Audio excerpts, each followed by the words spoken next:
নমস্কার সবাইকে। আমি শ্যামল সরকার আপনাদের সামনে হাজির হয়েছি। আজকে লোকনাথ ব্রহ্মচারী বাবার 134তম তিরোধান দিবস উপলক্ষে দেশ ও দেশের বাহিরে বিভিন্ন প্রান্তে আজকে লোকনাথ ব্রহ্মচারী বাবার তিরোধান দিবসটি নানাভাবে পালিত হচ্ছে নানান জায়গায় দেশের। তো আমরাও কিন্তু আমাদের বাড়িতে যতটুকু পেরেছি সাধ্যমতো বাবা লোকনাথ ব্রহ্মচারী তিরোধান দিবসের জন্য ভোগের আয়োজন করেছি। তো আজকে লোকনাথ ব্রহ্মচারী বাবার সম্পর্কে হয়তো আপনারা অনেকে অনেক তথ্য জেনেছেন বা জানেন। তো আমি কিন্তু সাধারণ একজন মানুষ, কোনো কোনো জ্ঞানী গুণী ব্যক্তি নয়। বাবা সম্পর্কে হয়তো এত কিছু জানি না। তো যতটুকুই জানতে পেরেছি বই থেকে, সেই তথ্যগুলি আপনাদের সামনে প্রকাশ করতে চাই। তো বাবা লোকনাথ ব্রহ্মচারীর সম্পর্কে যে তথ্যগুলো, সেই তথ্যগুলো আপনাদের সামনে তুলে ধরছি। আর আমার তথ্যগুলো যদি কোনো ভুল ত্রুটি হয়ে থাকে তো আপনারা ক্ষমা সুন্দর দৃষ্টিতে দেখবেন। প্রথমে আপনাদের কাছে আমি করজোড়ে ক্ষমা চেয়ে নিচ্ছি।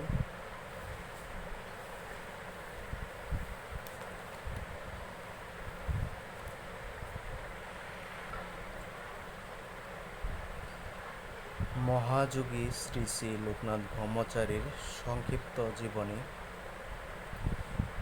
তো লোকনাথ ব্রহ্মচারী বাবার পৃথিবীতে আবির্ভাব ঘটেছিল, অর্থাৎ জন্ম গ্রহণ করেছিলেন বাংলা 1137 সনে ও ইংরেজি 1730 সালে 18 ভাদ্র শুভ জন্মাষ্টমী। আর তিরোভাব বাংলা 1297 সন ও 19 জ্যৈষ্ঠ ইংরেজি 1890 সালে তিনি এই পৃথিবী থেকে দেহত্যাগ করেছিলেন। তো সে সম্পর্কে কিছু তথ্য আপনাদের সামনে তুলে ধরছি।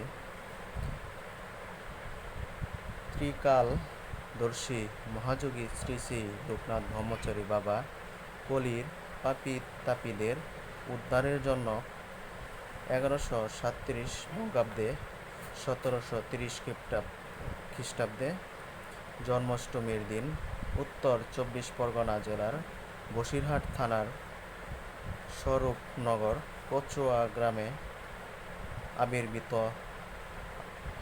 আবির্ভূত হন।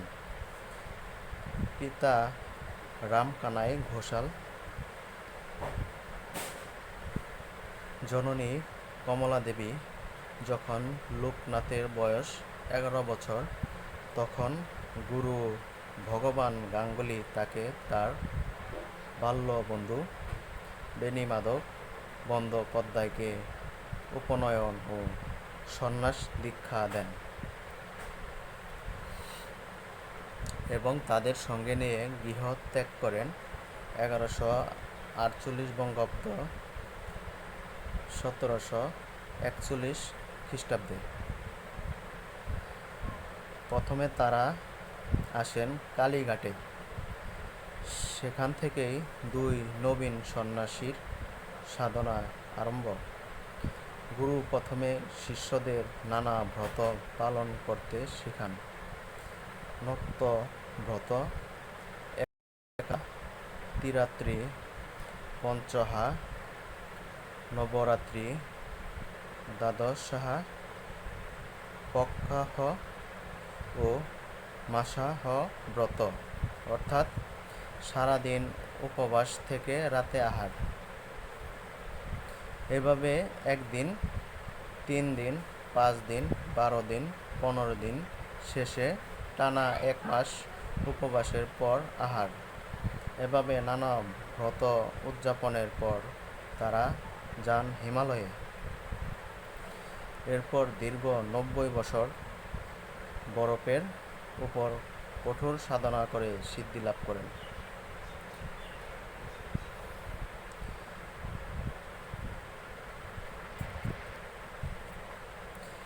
এভাবে পূর্ণ ব্রহ্মত্ব লাভের পর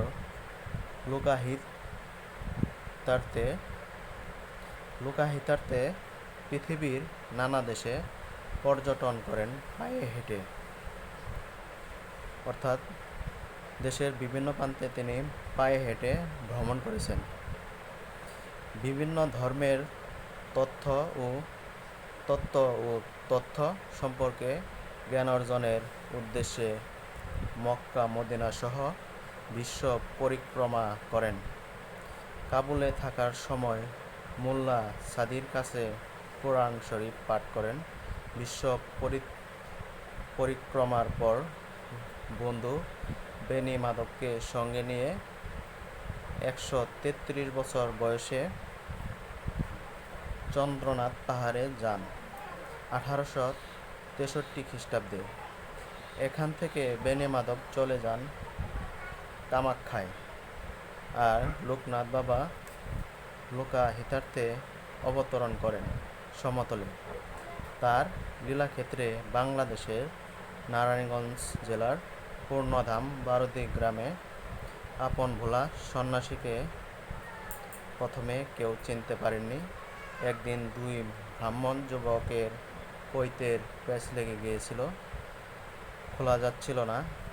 যুবক দুজনের অনুরোধে সন্ন্যাসী গায়ত্রী জপের পর হাততালি দিতেই পৈতার প্যাঁচ খুলে গিয়েছিল।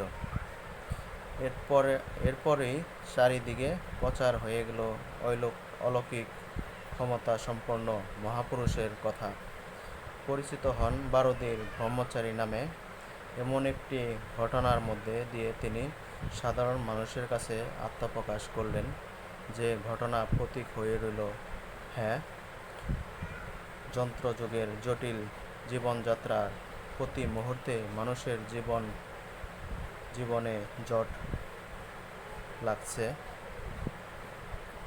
লোকনাথ মহামন্ত্র স্মরণ মাত্র সেই জট খুলে যাচ্ছে, এ কথা মহাসত্য। মাঝে মাঝেই তিনি বলতেন, আমাকে ঠাকুরের আসনে বসিয়ে 3 বেলা পূজা করার প্রয়োজন নেই। শুদ্ধ ভক্তিতে স্মরণ মাত্রা প্রত্যেকে আমার সাড়া পাবে।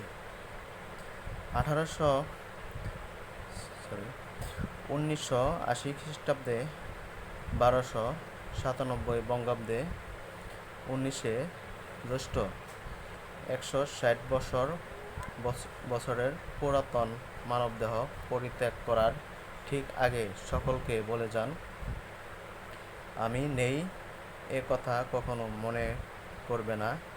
আমি ছিলাম, আমি আছি, আমি থাকব। শুধু সুখের সময় নয়, রণে বনে জলে জঙ্গলে যখনই বিপদে পড়িবে আমাকে স্মরণ করিও, আমি রক্ষা করিব। এই চিরসত্য বাণী আজ সাধারণ মানুষের অভয়মন্ত্র। শ্রী শ্রী লোকনাথ ব্রহ্মচারীর একটি ছবি যার ঘরে আছে, তার কখনো অন্যের অভাব হবে না। যার কাছে একটি ছবি রয়েছে, তিনি যে কোনো বিপদ থেকে উদ্ধার পাবেন। এ কথা সর্বাংশে সত্য। তার নামে নেই কোনো মন্ত্র, নেই কোনো দীক্ষা, তার নাম স্মরণেই মহামন্ত্র।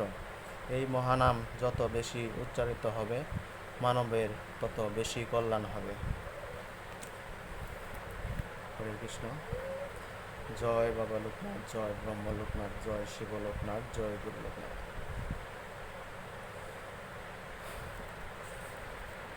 তো আমার